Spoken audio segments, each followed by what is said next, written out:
Welcome to episode 149 of the Necronama.com. The Necronama.com is proud to announce that we've partnered with the Horror Writers Association and the Stanley Hotel and Gemma Amore and Laurel Hightower to bring you the official StokerCon pre-party. We want you to join us on May 10th, 2022 at the iconic Stanley Hotel, where horror authors including Stephen Graham Jones, Gabino Iglesias, Haley Piper, Gemma Amore, and Laurel Hightower will be reading some of their works.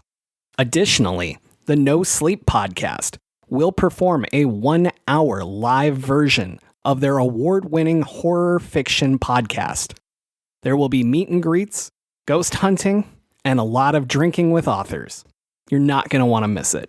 A link to ticket information and room packages is available in the liner notes of this episode. The Necronama.com is now a proud affiliate of Libsyn, one of the top podcast hosting networks in existence. See this episode's show notes for our unique promo code to get up to 2 free months of podcasting services with Libsyn. Get your show on Apple Podcasts and Spotify. Get critical audience-building stats and all the support you need to sound your best. They even do video. Bring your podcast to life and have your voice heard here, there, everywhere with Libsyn. Check our show notes for the unique promo code and get podcasting. Now in their 18th year, Fright Rags has been bringing you the best in horror apparel and accessories since 2003. Offering a wide range of products for your favorite creature features, slasher flicks, and cult classics. Officially licensed collections include titles like John Carpenter's The Thing, The Evil Dead, Creepshow, Jaws, the Halloween franchise, and so many more. Head on over to fright-rags.com. Make sure to sign up for their SMS and email newsletter to never miss a drop. Listeners get 10% off when they use the code NECRO10, all caps, at checkout.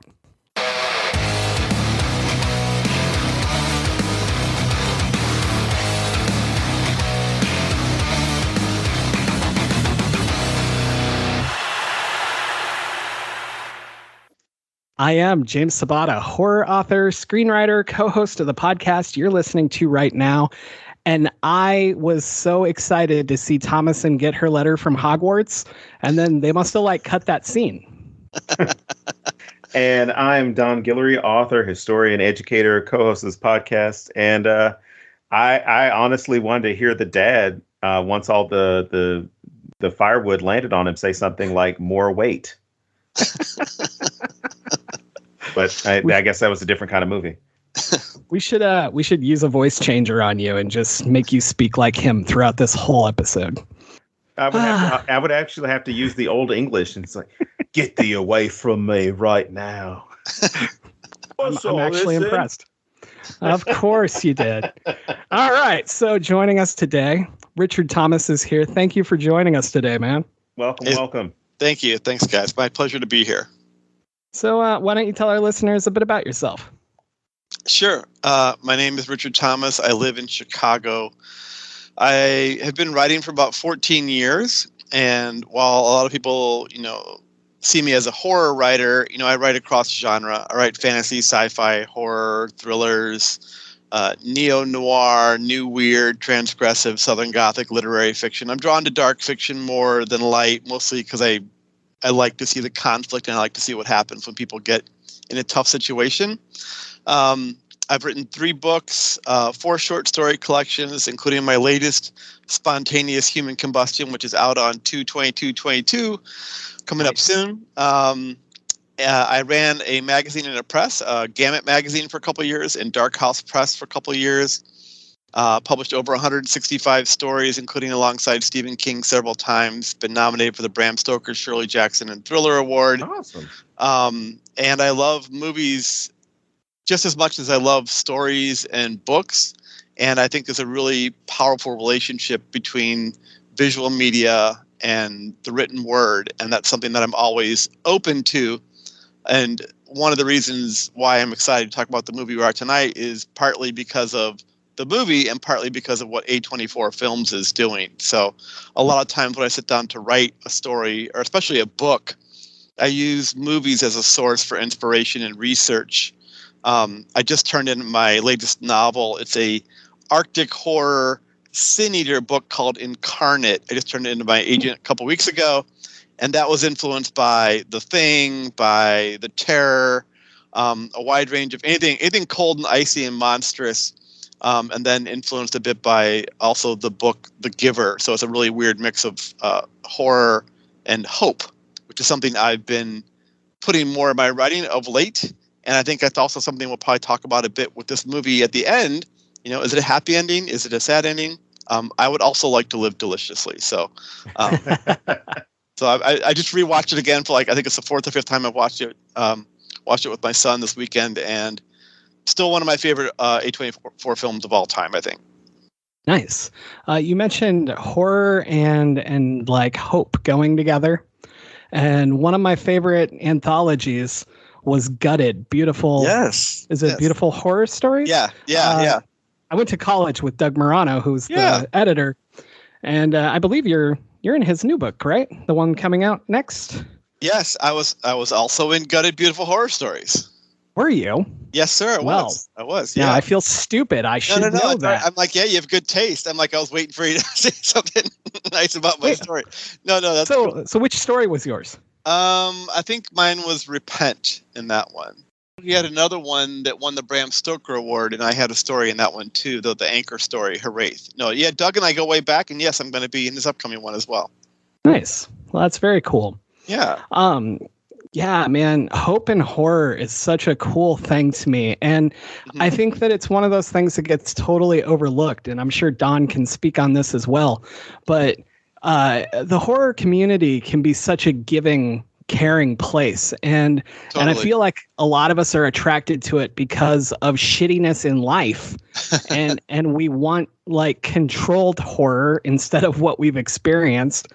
And then you need the occasional happy ending, or even, hey, the world's fucking destroyed, but this thing is beautiful. And I don't know, that resonates so much with me. Yeah, totally. The other anthology was Behold, Oddities and Curiosities and Undefinable Wonders. I always just call it Behold because that title's too long for me. Yes. But yeah, I think for me, hope and horror, what happened was I've been reading classic horror my whole life and grew up on Stephen King and stuff. And I wrote a lot of kind of classic horror when I was first coming up. And in the last 5 or 6 years, I don't know, things have been so chaotic and, dangerous and bleak at times that I just couldn't sit in those spaces and create stories that were wallowing in misery and bleakness. Sure, every once in a while I like, let's watch something really bonkers. Let's watch Old Boy. Let's watch Martyrs. Let's put on something really, Requiem for a Dream, and just kind of, lean into it. But with my writing, I think of late, especially, was I wanted the journey to be worth it. And I wanted to come out the other side mostly intact. So I think a lot of my stories of late have had more happy endings, although I have one coming out in Cemetery Dance that definitely is a more bleak and violent kind of classic horror ending.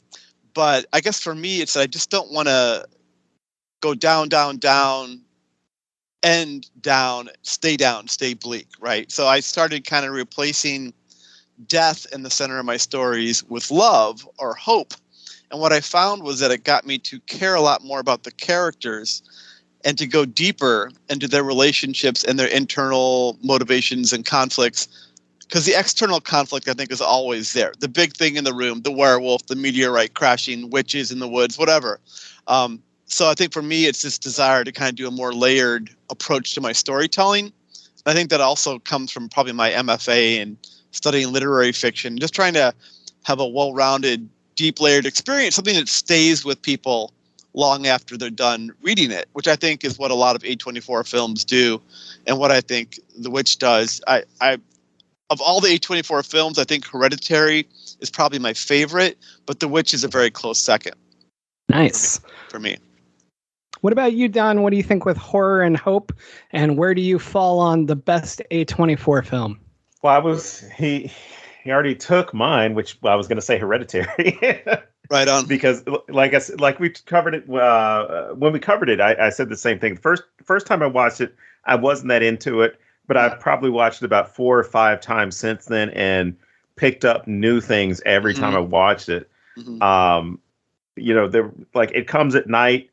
It would have to be on for me to watch it again, because that movie I psyched myself up for a different kind of movie based off of the way it was presented in the trailers. Yep. Now there were some good things in it. So I would say probably the 3 that I would go with as far as A24, I would say Hereditary, The Witch, and then It Comes at Night. Then followed by something like The Lighthouse, and I haven't seen Midsummer yet. I keep meaning to. Definitely up there. Definitely up there. Yeah. It may change the rankings I have, but the whole thing about horror and hope. It's funny that you said that, because my daughter had asked me that when we were watching some horror movie, and she made this comment where it was like, all scary movies, they have to have a happy ending.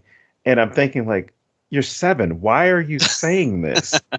Like, this is getting weird. It's almost like you've had another life and you're coming back and you're just realizing. But she said, a horror movie, a scary movie has to, because she doesn't say horror for some reason. Yeah. A scary movie has to have a happy ending. And I asked her, I was like, well, why? And she basically said, like, you have to have there has to be some hope that some good things are going to happen. I was like, what the fuck are you doing? Like, is there a camera on in here? Because you shouldn't be saying stuff like this at this age. Like, you still want to have hope. You want to have something good happen. And then I guess that's one of the benefits of it. And I can't remember who was given credit for this, but they said, like, a good number of horror films end at daybreak or with sunlight or something to represent that hope. Sure. And what James and I have talked about at conventions and conferences and things like that is, you can have that hope, but then every now and then you got to have some realism where shit doesn't get better. Right. And you want to have that hope in real life that things are going to get better, which is why it gets represented in film. But you also have to have that reality of, sometimes it doesn't get better, and you just got to accept the way it is.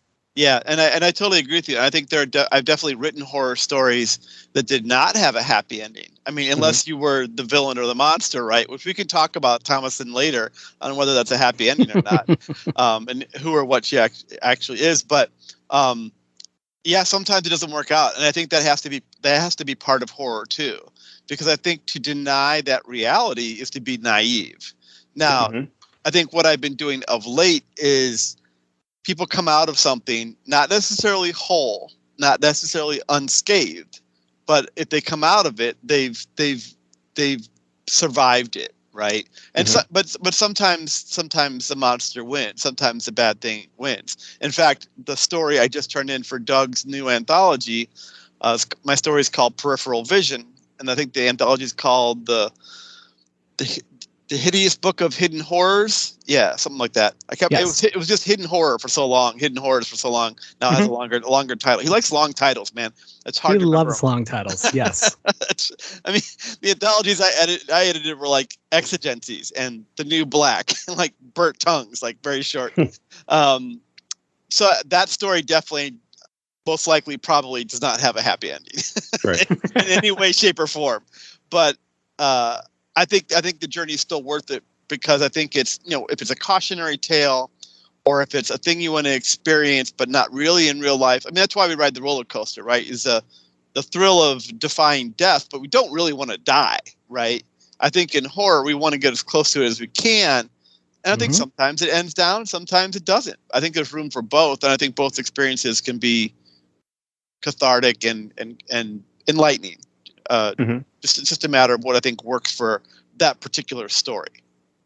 And if you never had the down, the up wouldn't mean anything.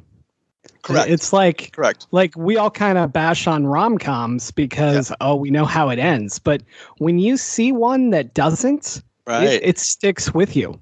Totally. And it's crazy. And I wish they'd do more of it, because I think that would actually elevate the genre for Right. other people, but I get why they don't, because that's not what the target audience obviously wants. Right. I know my know? wife and I were laughing because we can't find a good comedy because it's always a dramedy, and we're watching some comedy and it's like, that was really bleak. Like that was not funny in the least. Yeah. So I hear you. It's tough. It's tough. I was thinking of a movie.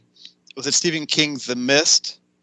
That end just crushes me. The movie, which I think the movie ending is different than the book or the story. Yes, it does. Yeah. But wow. Talk about that's crushing. Chuck Palahniuk, you guys know Chuck, Fight Club, whatever. Oh yeah. He's I know Chuck. We go way back. We co-edited an anthology together, and he blurred my book that's coming out. Just a super nice guy.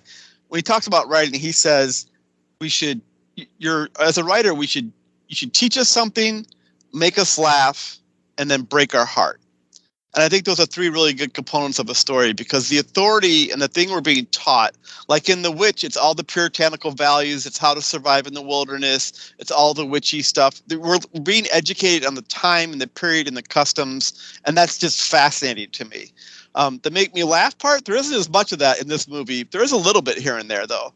And I often, since I write darker stuff, I say, well, instead of making me laugh, how about freak me out or unsettle me?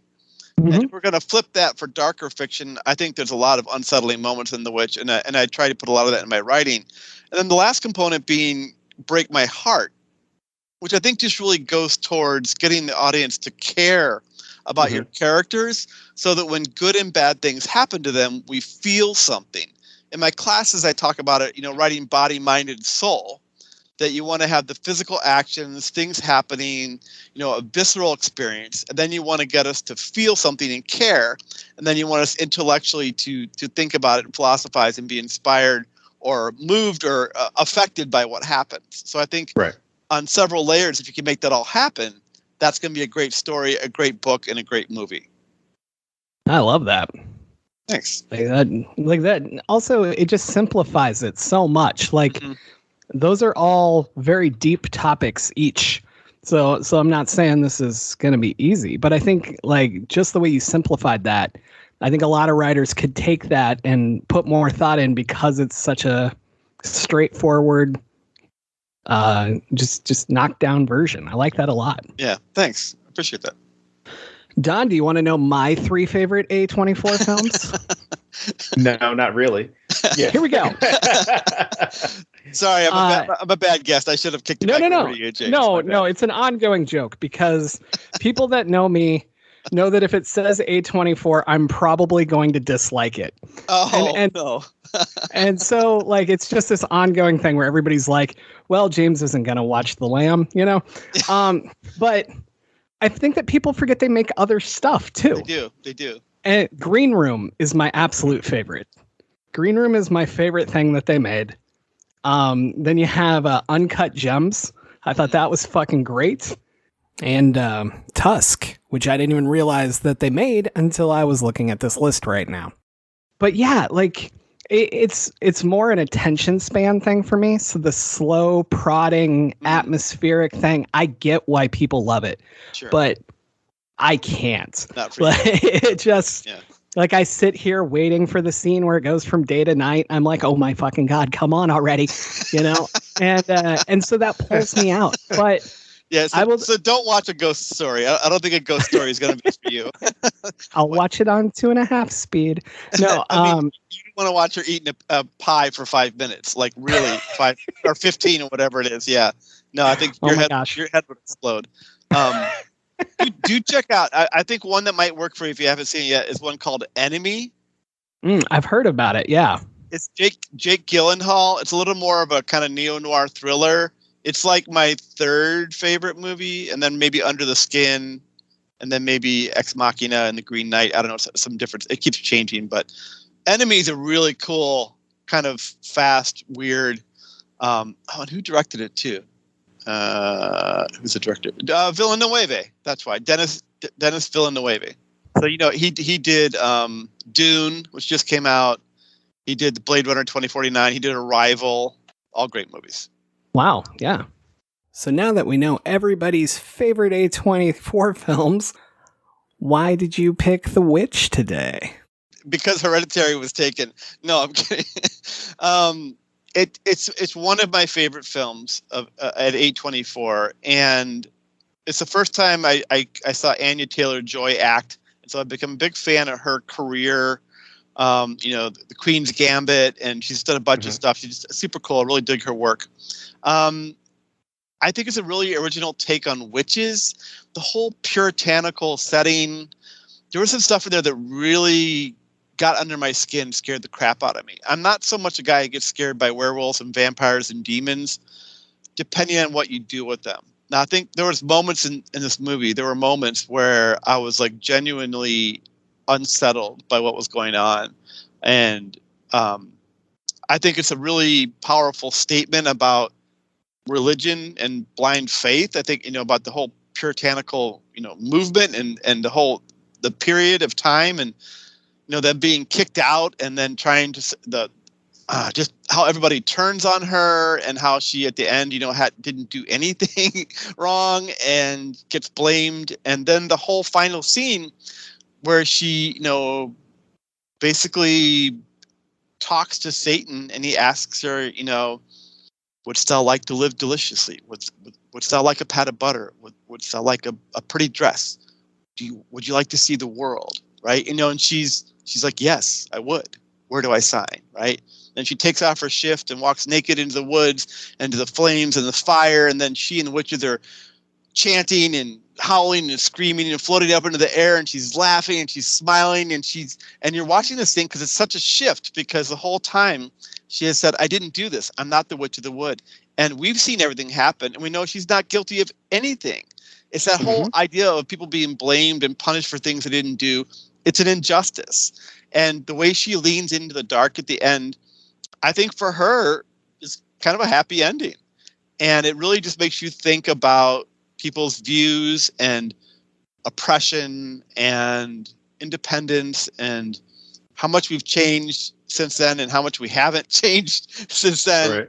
And and then I think the really powerful kind of the naturalistic elements of it too, the woods, and just how the rabbit and the witch in their different forms, it's just really kind of, when you get out into the woods and it's something so primal and feral, I really feel like things are possible. And that really kind of scares the crap out of me. I went to Romania. I went to Transylvania to teach a horror workshop a couple years ago.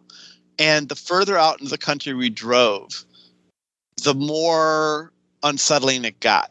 And I just feel like when you get away from the lights and the city and the technology, I just feel like there's so much more out there that we don't see because it hides in the shadows. And when I was on that trip, I saw so many weird things. There was something moving up and down the alley, the valley at night, and the only thing worse than like a bunch of dogs barking at something moving up and down the valley is when they all stop barking. The sound of a peacock, which sounds like a woman screaming. Every night at the same time, 3:12 in the morning, there was a presence outside my door and a creaking. And I asked everybody every night, were you guys up that late? And there was nobody that ever said that they were out there. Yet every night I would wake up, and then there would be this presence in the shadow under the door, and it's creaking out there. We went to these castles. Bram Stoker, Dracula went to the castles, and one of the photographers, one of the women in the writing class, took a picture of a door and this really sweet little heart that was carved into the door. And then she's looking at the pictures in her digital camera. She took 2 pictures of that door for some reason really fast. And when you go from one to another, a face appeared in the shadows of that heart. And then one night had a bonfire, and she and I decided to climb the hill behind the inn where we were staying. We had the whole hotel to ourselves, this little bed and breakfast in Transylvania. And it was a very, very, very steep hill. Like when we climbed it, we had to get down on our hands and knees to climb up it. We got up there, and then by the time we got to the top, the sun had gone down and it was pitch black. And so we had to crawl back down, basically crab style, on our butts. And when we got back down to the bonfire, they were like, hey, what was on the hill with you? And we're like, what are you talking about? They're like, oh, there were 2. I know, there were 2 sets of red eyes on the hill. And so just like, those are just the examples of the things I saw when I was there. And the witch reminds me of that a lot. When you get certain time periods in the history of this world, certain parts of the country, you get into these spaces. It could be the American desert. It could be I don't know, forest. It could be Poland. It could be Germany. It could be deep woods. It could be mountains. It could be the Appalachia. I mean, it's all these different places, I think, that have these really weird vibes. And so I think The Witch is something that kind of taps into that primal fear and that kind of just that sense that there's things out there and that they're depending on what you do and how you react. And if you draw it to you or if you fend it off, like, I just feel like things are very possible. And this is a movie that just always kind of got under my skin a little bit. That's awesome. It's a long answer. Sorry. No, and now I'm waiting for your book, 3:12 in the morning. That'll be exciting. And but yeah, wow. That's one of the best answers we've ever had on here. Good job. Oh, thank you. I appreciate it. Are you guys fans of the movie? I was not when we first screened it because it was the same thing where I was going in expecting something that wasn't a slow burn, right? Yeah. But I'm still teaching it. I teach a film as history course at Arizona State. Nice. And the one thing I always, when I saw that film, I told my students, like, I didn't care for it as a horror film, but if you look at it as an historically based film that's talking about culture, that's talking about the way stories were told and the experiences, it's great. As a horror fan, I wasn't enthralled with it. But I've watched it because James makes fun of me because he would see, like, on Facebook, it's like, I thought you said you didn't like this movie. And then, like, something would come up, I guess, from The Witch, where they were still saying, oh, it's in theaters. And it would say, like, Don Guillory likes The Witch. And so he would take screenshots and send them to me. He's like, you told me you really didn't like it. I keep seeing this come up on my feed. I don't remember this, but this sounds exactly like something I would do. So I'm going to go ahead and own it because I'm impressed. Remember it. I'm impressed with myself. That's great. But it was one of those things where I saw it a couple more times, and it's something that grew on me because I didn't look at it as, oh, this is a movie that, and I think that was probably the other thing that pissed me off at the time about the movie, because for a while we were getting this is the scariest movie you'll see in theaters. This is the scariest movie of the summer.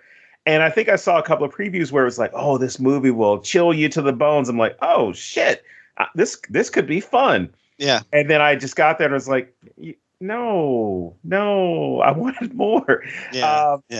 But what I found that's great watching it since is I can still look at it through the eyes of an historian and say, this is a good representation of that time period. And the solitude that a lot of people had, especially in the frontier, where you didn't know what the fuck was out there. You had no idea.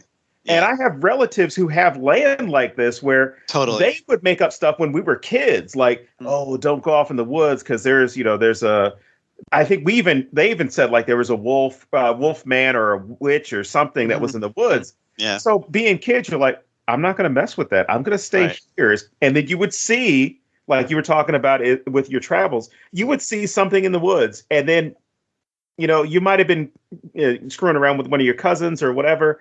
And then all of a sudden they believe that something's out there. They saw the same thing that you saw. And then you tell your aunts and your uncles, like, oh, or your grandparents, and you're like, I saw something in the woods. And, that then adds to that mystique and adds to that legend. Totally. Yeah.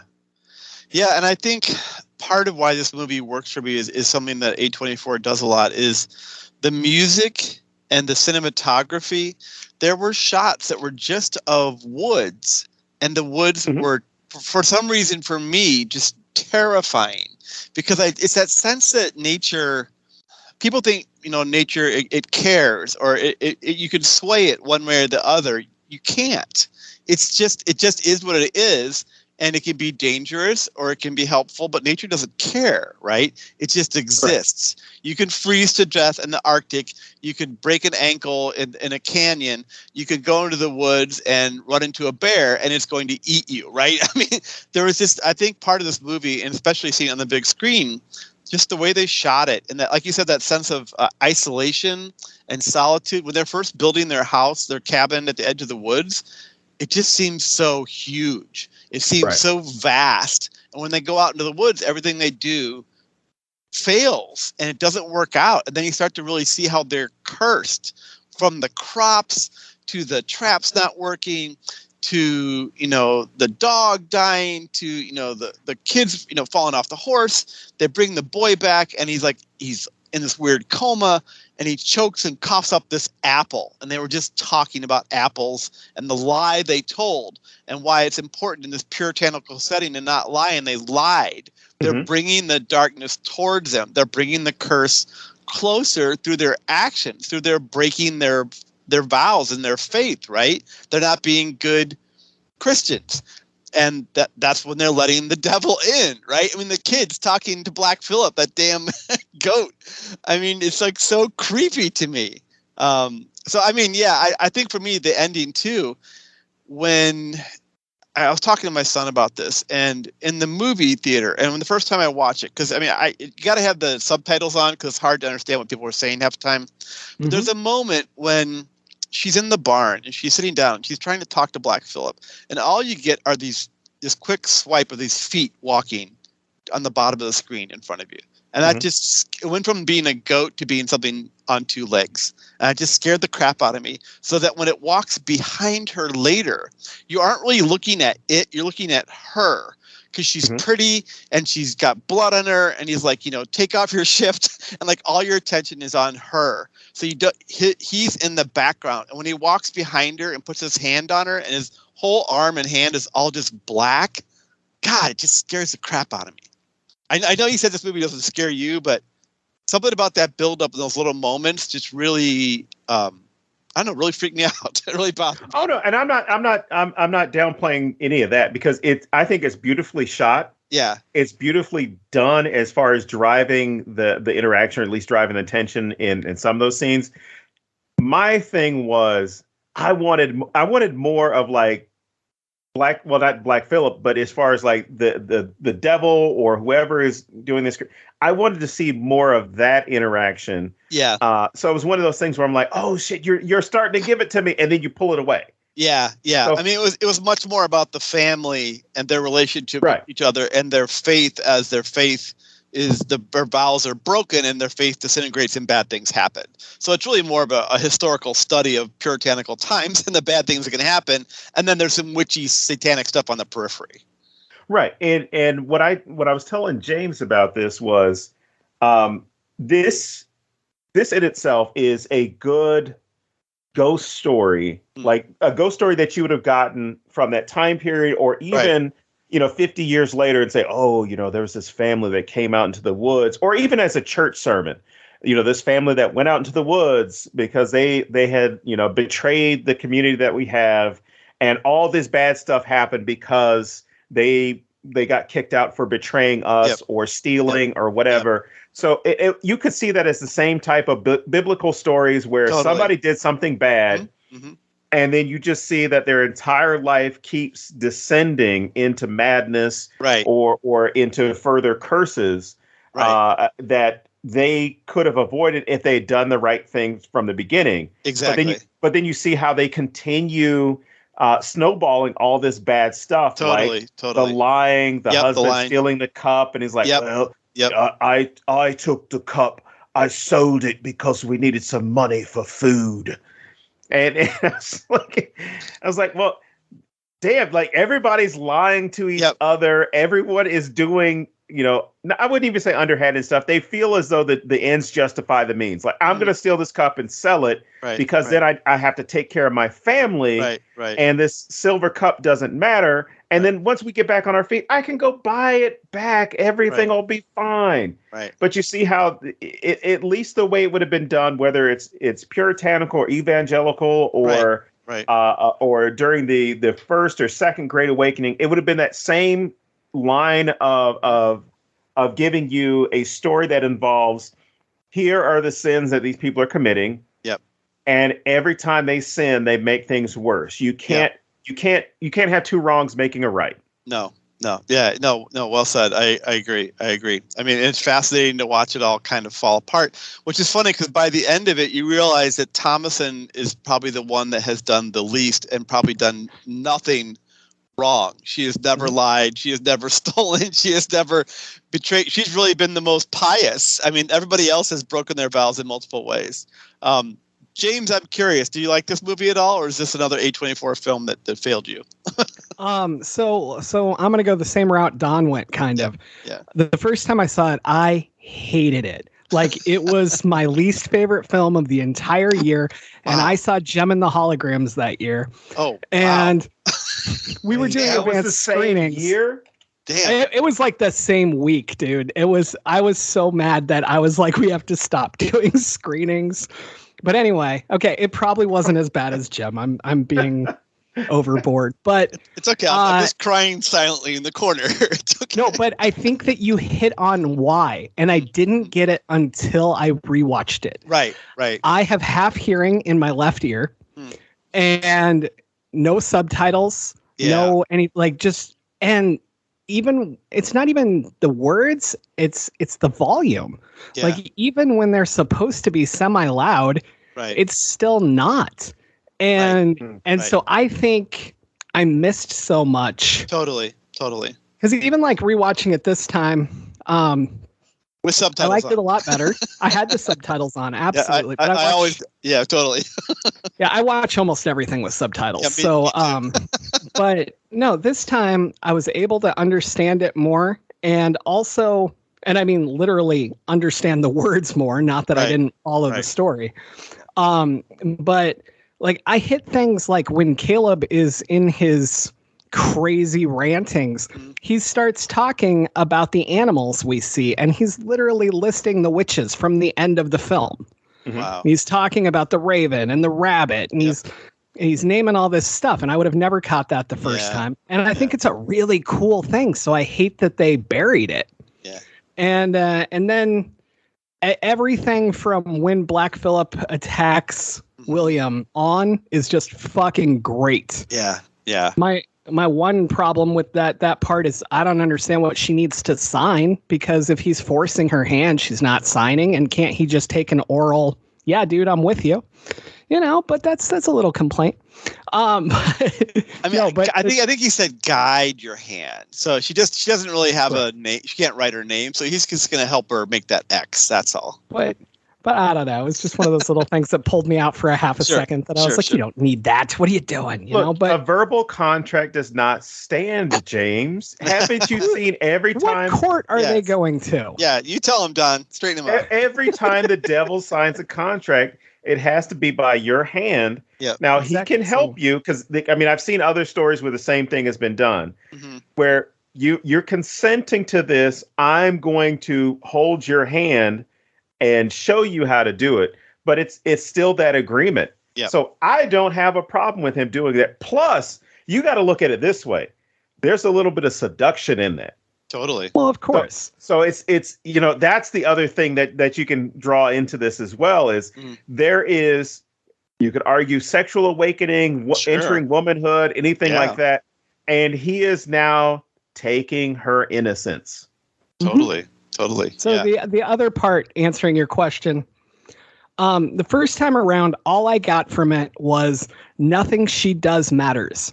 And that automatically bores me in any story. If the choices that a character makes don't matter, what the fuck am I watching or reading or whatever else? I don't like predestination. I don't like any of that. I like to watch you make the wrong choices. Sure. Or make the right choices. Yeah. But if anything you do ends up in the same place, I'm like, eh. And I didn't feel that as much this time around. Right. But the first time, that overshadowed everything. Sure. Because I don't think it's just her choices. It's everybody's choice, which I think is more powerful because her father, who is he's the leader of the family. He is prideful. That's what gets him ejected. He lies. He's breaking, the commandments, right? Mm-hmm. The son does it. The twins do it. The mother. Eventually, everyone, does something wrong, and so it's not just her. In fact, by the end of it, I feel like she's one of the most innocent in all this. She tries to tell her father what's going on. She tries to say that her siblings are talking to Black Phillip, that they're communing with the devil, and they're like, no, that's not right. And all these things around her that are happening are actually happening. And they're dancing around singing a song that there's no way their family taught them. I mean, come on. Those kids are so creepy. Look, and you add to the fact that they're twins. Yeah. Yeah. Twin kids in horror movies, this is never a good situation. No. And I kept watching it thinking, I'm like, are they really kids? Are these actors? Are they actually adults? It's like that creepy moment in the Bugs Bunny cartoon where you peer into the baby carriage and it's a guy with a cigar. Yeah. You're like, oh, that's not a kid. Like, shut up, kid. Keep moving. You're like, oh my God, he's got stubble. Wearing a diaper. It's so messed up.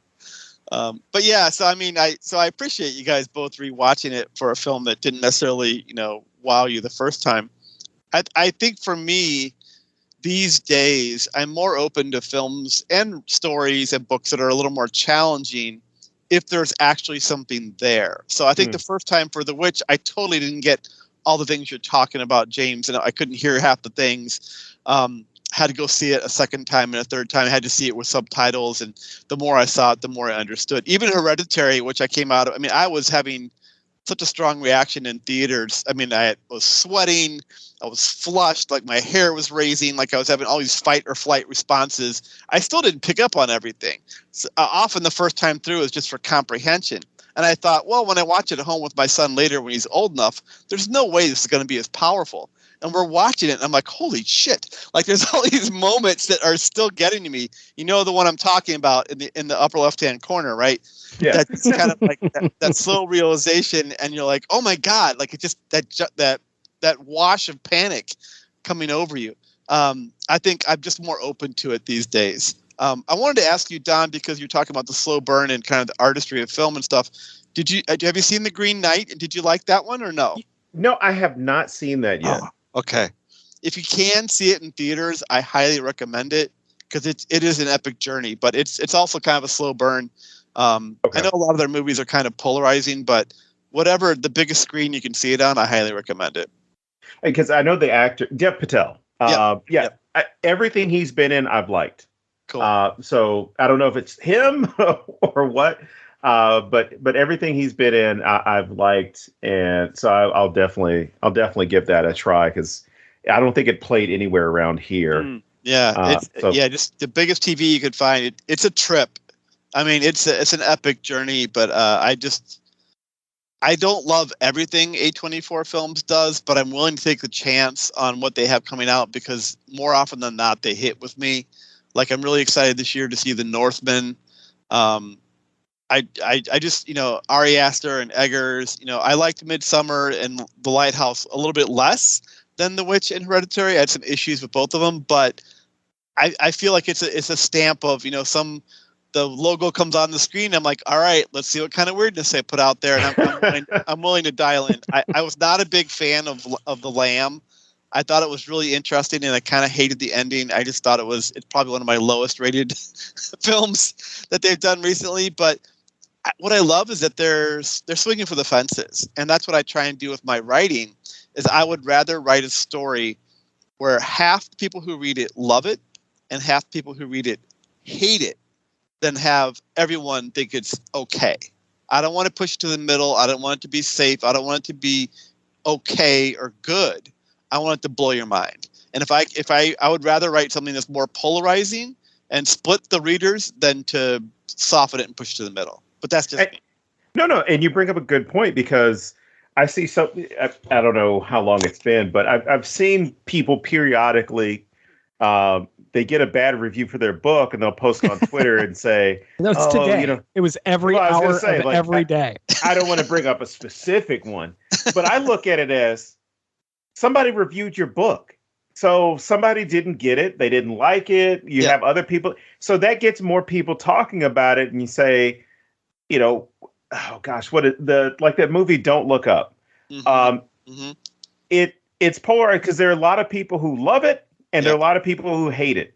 Mm-hmm. And the discussions that continue based off of the love or the hate are outstanding discussions as far as like why I didn't like it or why I loved it and how this is such a great satire or this was, too on the nose. Yeah. I mean, as far as like the people who are actually criticizing as opposed to I didn't like it, I loved it. And they give no rationale as to why. But that still gets people talking. I think that's one of the great things, even with this film.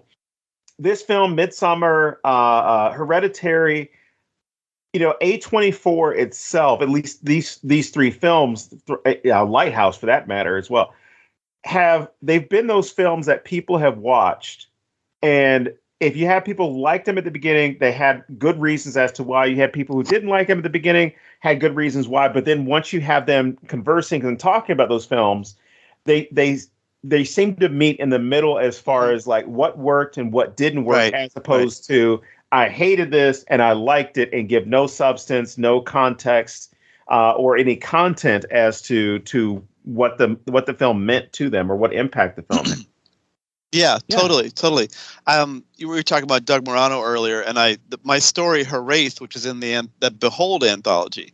When I turned in that story to him, I had two versions. One where he started and ended in one reality, and the middle was a second reality. And another version, the riskier version, where I cut off the beginning, and the bulk of the story is in the middle, and then at the end, it makes this hard right turn. I asked Doug, I said, hey, I have two versions. This is a safer one. People will probably feel better about it because they know what's coming. The other one's riskier. We're going to get some angry readers. I know some people are going to hate the way it ends, but I think it might be a more powerful story. And it's all there. It's still earned. It's just not given to you until the end. And he picked the one that was riskier. And I'm glad he did. That's the story that anchored that anthology. That was the last story in the book. Yep. And he won the Bram Stoker Award for Best Anthology. So I took chances. Great story. Yeah. Oh, thank you. And I didn't even know that you wrote it until today while we're talking.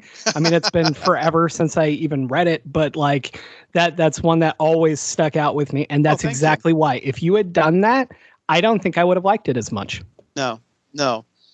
Because I think it's this idea of fantasy and reality. It's the idea of perception versus reality. It's the idea of, what we dream and hope will be there, and then sometimes the harsh truth of what's actually happening. I think about the movie like The Life of Pi, the movie in the book. That's another one where they give you one reality and the truth is something much more bleak. I'm so glad that you liked the story. I thought I was a little surprised, but I appreciate that.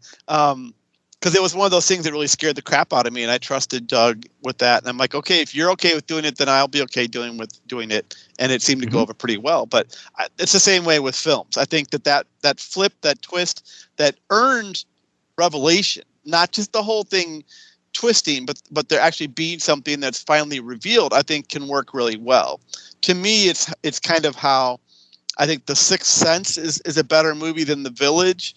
Because once you understand what happened, you see it was there all along. The Village feels a little more of a Deus Ex Machina kind of out of nowhere. They didn't really give us a chance to be able to figure it out. So when you get the twist at the end, you're like, what? And it's still a great twist, but I'm like, I don't think there's any way we could have seen that. It's kind of out of nowhere. So I actually had the opposite problem. I have no idea why. But I was like, I just accepted this was happening now. So when it happened, I was like, so there's no twist? And my friends were like, what the fuck, dude? And while we're on the subject of The Village, the part where the witch is running through the woods in The Witch, and she's got the red cloak, I was like, oh my God, it's The Village. Totally. We have some crossover here. Yes. I love that. That's great. I'll never know why I thought that was happening, but I was stunned. There was no twist. Yeah, that's too funny. So what the hell do I know? I know you guys like talking about films and you're talking about themes and kind of the message and like what we take away from the movie, right? Sure. I think for me, the biggest thing with The Witch is the whole idea of this puritanical way of living, and the irony being that when they break their vows, that everything goes to hell, and that the one person who didn't break it, like actually she survives it all. I just think the whole setup of the puritanical time and period, and them blaming Thomason and Thomason actually not doing anything, and then Thomason being the last one standing, and then her saying, well, fuck it. Right. I'm gonna take that pretty dress and that pat of butter. Let's go dance naked in the woods, because at this point I've lost everything. What do I got left? I'm going to go back to the village. If they'd even take me, probably not. Okay, let's go have some fun and dance around the fire, right? And that's just such an awakening for her on so many levels. And it's I think the idea was that, this is supposed to be a horror story, right? That she's given in to Satan and bad things will happen, and oh my God, the poor thing. But I think she's having a pretty good time at the end there, laughing and dancing, and that this may be everything that she never could enjoy under the oppression of the puritanical regime that she'd been living in. No, definitely. And I also feel like she didn't, like you said, she doesn't have a choice. What is she supposed to do? Be like, no way, Satan, I'm going to sit here and starve to death. Right. Like, what? Like, what? No. Like, everyone around her is dead. She can't go back to the plantation. Even if she could, like, what says she could get there, right? Mm-hmm. And, like, I don't know, man. I don't feel like she has any choice here. Yeah. And if she did go back, she'd probably just be enslaved or, owned by some other family. There's no independence, no freedom. I mean, those witches at the end dance around the fire. They look like they're having a great time. They're independent. They're living the dream, doing what they want to do, She's going to get to be some cool-ass animal. Yeah. I mean, this is awesome. That's a happy ending in my book. But you bring up... What if you get to choose the animal you get to be? Right? Oh, that'd be sweet. I'd be a wolf all the way. Nice. That's a good call. But you bring up selling to other families. And this is one of the parts of the movies that really pulls me out. Because I'm like, who are you selling her to? You can't go back to the plantation. They're not supposed to talk to you. Like, right. And he's like listing these other families like they all hang out at the PTA every week or some shit. And I was like, what is happening here? And I legit didn't understand it. I'm half making fun of it, but I really don't get it. I get why the wife wants her gone and her paranoia and all that stuff, but I don't get who she was supposed to be going to. I think in that place and time, a pretty young woman, a hardworking woman, I think a lot of families would be like, okay, we'll take her on. I also think that people's intentions weren't really as pure as people thought. I think a lot of it was rather hypocritical. So, I mean, even you see her poor brother, who's like always taking a sneak peek at her when she's sleeping because he's just some horny kid. He can't help it. There's nobody around. There's nobody. Your sister's pretty, and you're like, oh, well, I don't know what a woman looks like, and I'm full of hormones. I don't know what to do, and there's nobody here, right?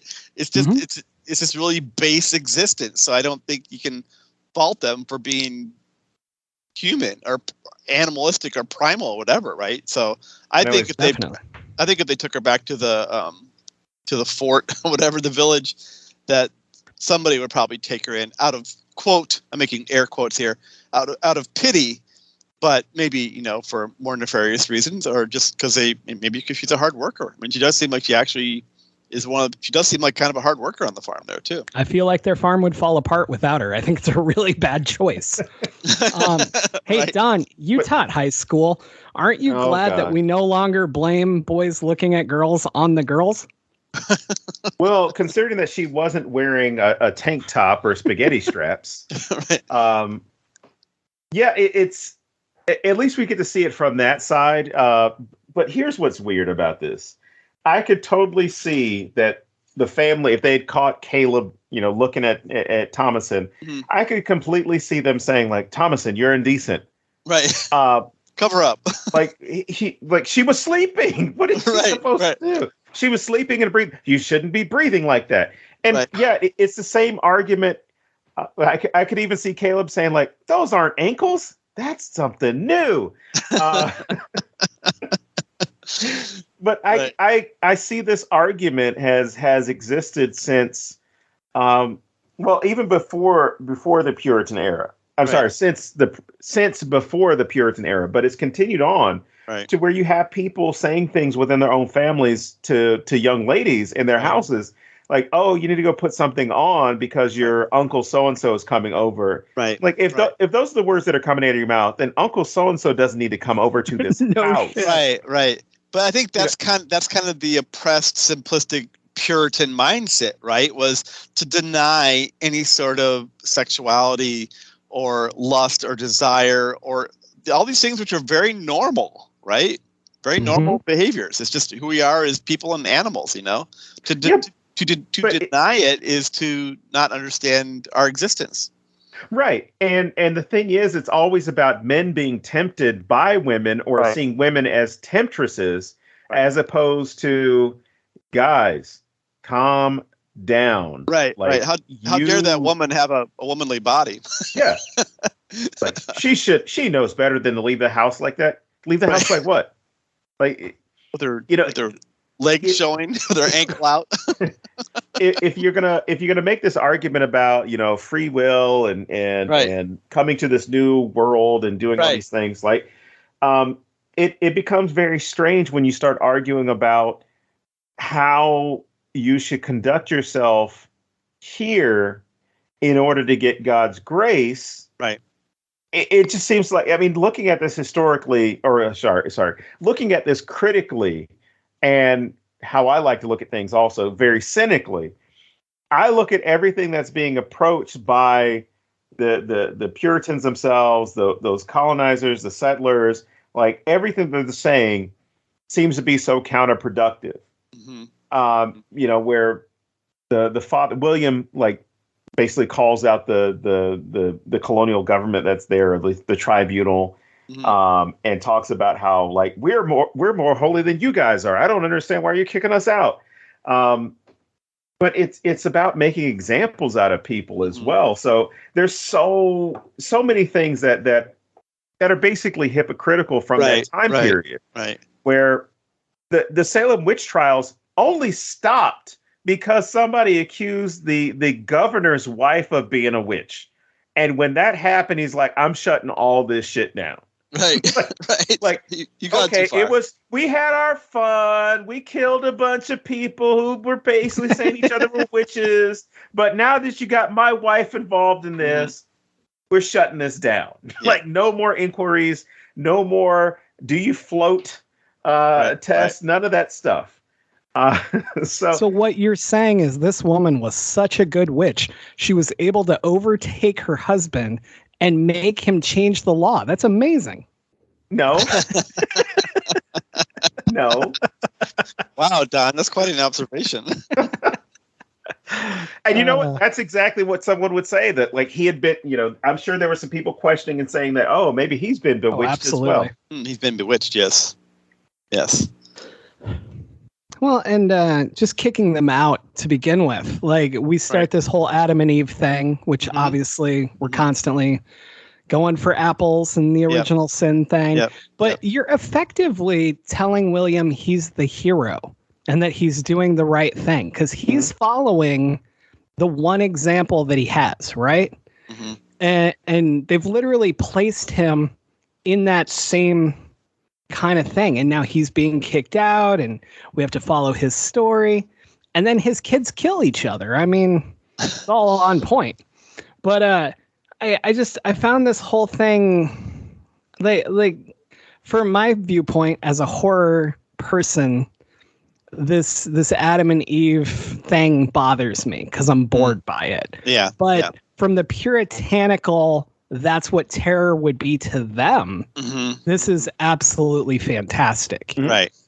And I don't know, man. Like, I love how it's there and it's present all the time, but it's also not drilled down into us. Like, nobody's screaming, "We're Adam and Eve," Right. Yeah. So I just gotta wonder. Do you think they would have been let back in? I think the reason if William went back and apologized and. Right, but that's the key. The key, I think, he was kicked out was his pride, right? And that's what he says at the end of the movie. He says, "Oh, because of my pride, that's why I've been taken down here, right? Because I was too prideful." And I think if he would come back and humble himself, if he would apologize, but I don't know if he believes any of the things he'd be saying. So he'd be kind of lying and kind of dishonest in that testimony. But I think, if he had recanted and apologized and asked for forgiveness, maybe they would have let him stay. Maybe would have let him back in. But I mean, you didn't do that. Yeah, definitely. Yeah, it's hard to say. I mean, it's like you were saying, Richard, it becomes one of those things of, well, one, how truthful would he be about it? And then how willing would they be to accept him back in? I honestly think they would be more willing to accept the women and children than him. But it's hard to say. I mean, I'm sure there are examples of it before, of people being kicked out of colonies or I guess whatever they call it the plantation, but at least getting kicked out of that little civilization that they have. Right. So it'd be interesting to see exactly how, like, what penitence somebody would have to go through in order to get accepted back in.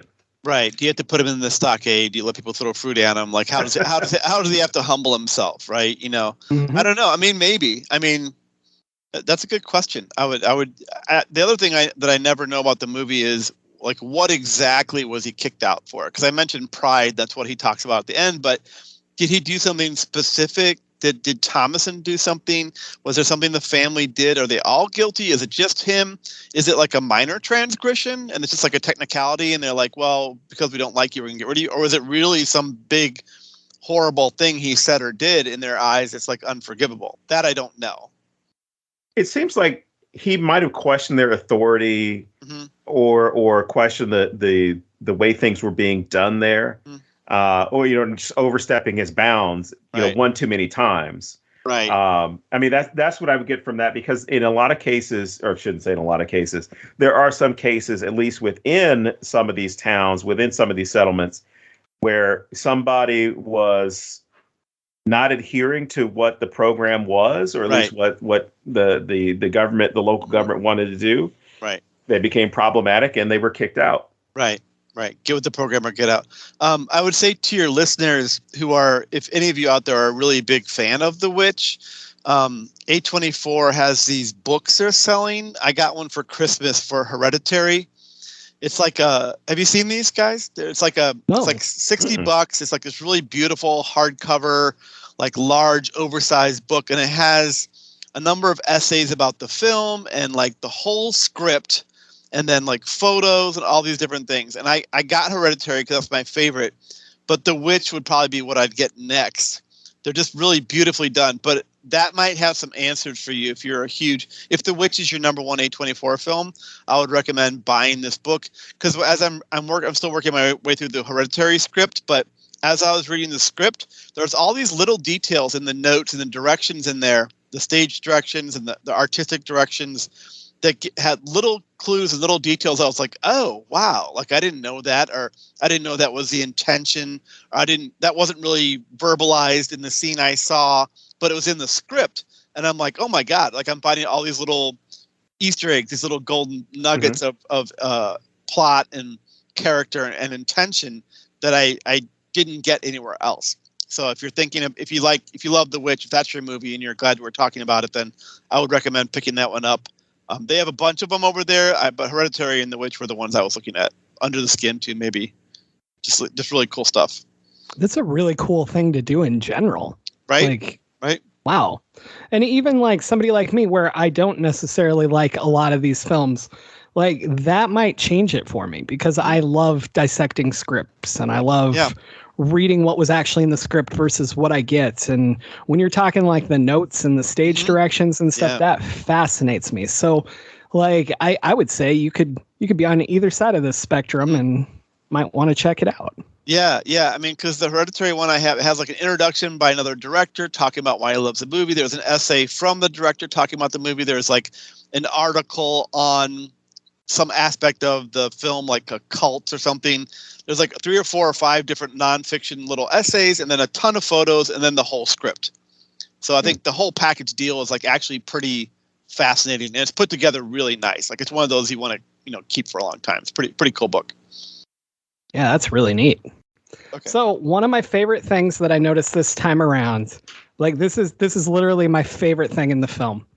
It's that every time Thomason prays, she basically sits there and waits, right? Like some great voice is going to speak to her, and it doesn't. It doesn't. And when she talks to Black Phillip, yes, she waits, she turns, yes, and he gives her the one thing she wants.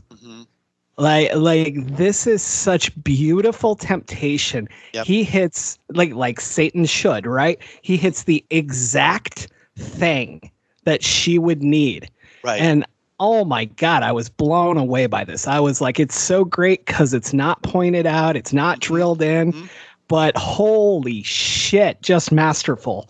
Yeah. And And then he's not aggressive. He's not a loud, booming voice. He doesn't have Alan Rickman speaking for him. Right. He's, just this soft-spoken, but very, very authoritative. Mm-hmm, mm-hmm. And that little light echo is so perfect. Yeah, yeah. And I mean, this just fucking blew me away when I made this connection of prayer that isn't answered versus I need an answer, and there it is. Yeah. That's a great observation, James. I'm glad you made it. It was one of those things that I forgot to bring up, but it's so true that throughout the movie, she's looking for help. She's looking for answers, and her family won't answer. Her family won't help her. Her family won't listen to her. They don't trust her.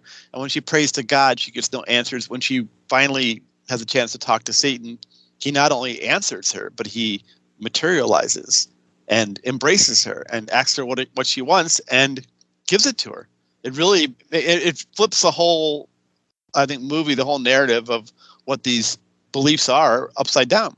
It's like the Satanists who are the ones putting the statues in the in the government halls, or they're standing for things better than a lot of Catholic and Christian religions are, right? They're actually supportive and helping people and doing these things. It's really fascinating stuff. I'm always blown away by that. And and not because I think, Satanists have to be bad, but because that's so drilled into us. Right. That then I'm like, even when it's out in the open and blatant and obvious, everybody just goes, nope, that can't be true. Right. And that blows me away. Yeah. So yeah. It really makes you think at the end there, I think. It makes you really consider what's happening and what's really going on here and what's important, and really makes you question all the structures and systems around you. Powerful stuff. I was going to say that's an important lesson to think about. Is you should be questioning things as opposed to these are the rules, this is the way it's going to be, this is the way it's always going to be. Right. And if you do somehow disagree, you're in the wrong by challenging any of this. Right. Which I think is a great approach to any of this, not just with talking about Puritan values, but this idea that your entire being is based off of blind faith. What other people believe you should believe in.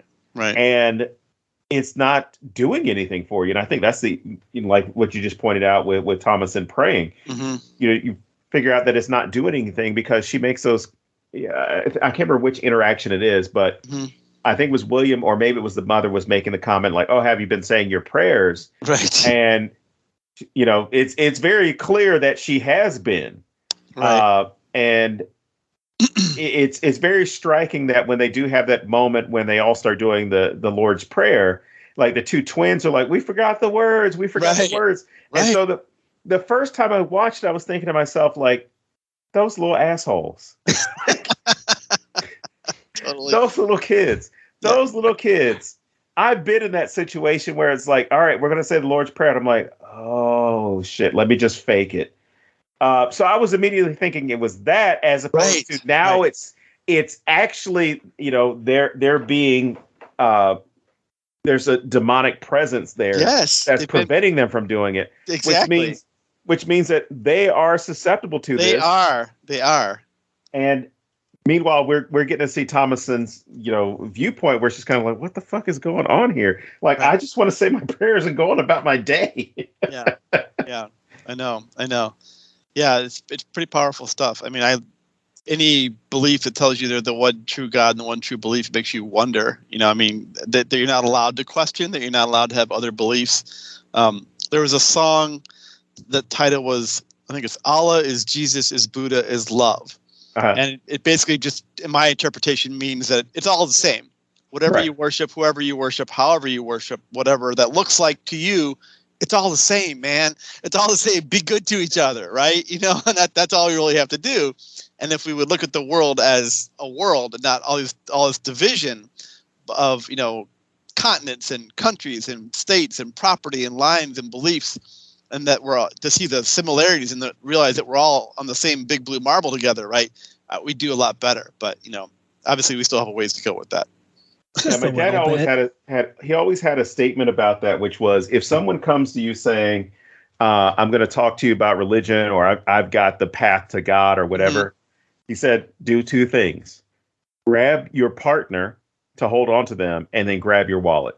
He said, because when somebody's doing that, they're trying to get something from you. Right. And in the case of, these early Puritans, it may not be financial incentive, but there's definitely this idea of controlling who you are and what you are. And that's very important, at least for them in those early years in surviving, to make sure that we're here and our survival depends on people adhering to the dogma or the practices that we've created. Right. Know your place and stay in it. Yeah. Yeah. Which is really a whole other horror story. Definitely. Well, geez, I think we've run the gamut here. I don't know how much more we could squeeze out of this movie. So much more. No. Well, all right, then let's go to films people should watch if they liked this. And I know we've listed our A24 films and stuff. Yeah. Feel free to use those as well. But Richard, what do you think people should check out if they liked this? We've talked about a bunch of things, so I think I'll try not to repeat those. I guess I would say, there's a bunch of A24 films. I'm trying to think of ones that I haven't mentioned. Robert Eggers' work. Obviously, The Witch. The Lighthouse, I struggled with, but I may have to go see it again. It's a pretty obscure film. I think, again, another divisive film. He has a film coming out this year, The Northman, and I'm really excited about that one. I also like Ari Aster, so, Hereditary and Midsommar. My favorite A24 films would then also include Enemy, and then Under the Skin, Ex Machina, The Green Knight, A Ghost Story. There's another one that's not A24 films called A Dark Song. I don't know if you guys have seen that one. Seen that one yet? Oh, man. No. Okay, I won't spoil it, but if you want to look at the idea of ritual and kind of religion versus good and bad, it's a really powerful movie. And the ending is really... I don't want to spoil it for you, so I'll just say it was really surprising and super powerful. It made me cry. I cry all the time, though. But I just was really unexpected. And that's one of the visuals in movies, maybe say Saint Maud in there, too, that really kind of spoke to how I'm working hope into my fiction, or something more positive, looking at enlightenment, looking at meaning and holiness and purity versus the darkness and all these, just the duality of all that stuff. So those are all, I think, some of my favorite movies that have kind of a similar vibe. Cool. All right. I am going to go with The Black Coat's Daughter for my double feature. Nice. I always just go with one movie, but I feel like these two would really roll together very well. Nice. And you realize that's an A24 film, right? I do. But I figure if you awesome. liked this, then yeah. I like that one a lot too. That's a good one. All right, Don, what are your 666 films today? You got it. All right, so I'm going to start off with. We mentioned several, but I have to start off with these two, which would be The Crucible, and Three Sovereigns for Sarah, as well as The Scarlet Letter.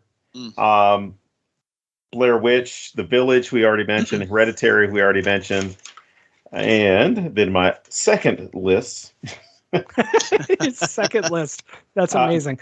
Gretel I'm also amazed I've never used 666 for the number before. But I'm very upset that you didn't. Careful, I'm crossing myself right now.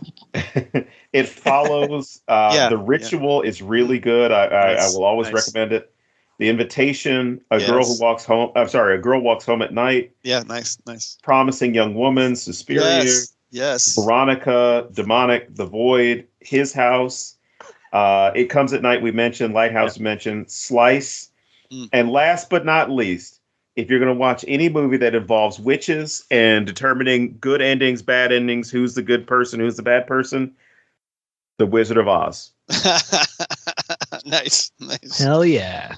Let's bring it back to you, man. Where can people find you online or get your books or whatever else? Oh, awesome. Thank you.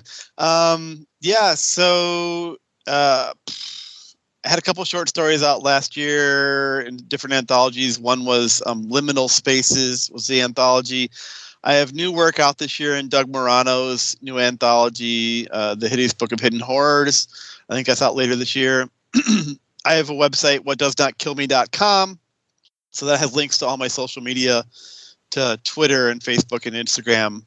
And then my classes are storyvilleonline.com, Storyville Studio, where I teach short story mechanics, contemporary dark fiction, and advanced creative writing workshop and a novel in a year class. And then my fourth short story collection, Spontaneous Human Combustion, will be out on 2/22/22. I think it's kind of the last 5 years I've been working really hard to evolve and get better and to hone my craft and to tap into more emotion. I think this is my best collection, some of my best work to date. I'm really excited about it. We got a starred review at Publishers Weekly and Library Journal, and it's getting a lot of good reviews out there. So if you want 14 stories, a mixture of fantasy, sci-fi, horror, contemporary dark fiction, it's might be up your alley. I was watching somebody on YouTube who was reviewing it today, saying if you like Stephen King and you like Stephen Graham Jones, that this might be for you. So I have that, and then I just turned in my book Incarnate. That won't be out for a couple of years, but if you're digging everything else I've written and you're looking for something bigger, Incarnate, my Arctic horror Sin Eater book, won't be out for a couple of years still, but my agent and I will be shopping it shortly. So keep an eye on that on the horizon. I think that's probably my best book to date, and I'm really excited to get that one out there too. That's great. Very cool. Awesome. All right. So I guess that wraps it up for this week. As always, I am James Sabata. And I would like to live deliciously. And we'll see you next week here at thenecronama.com.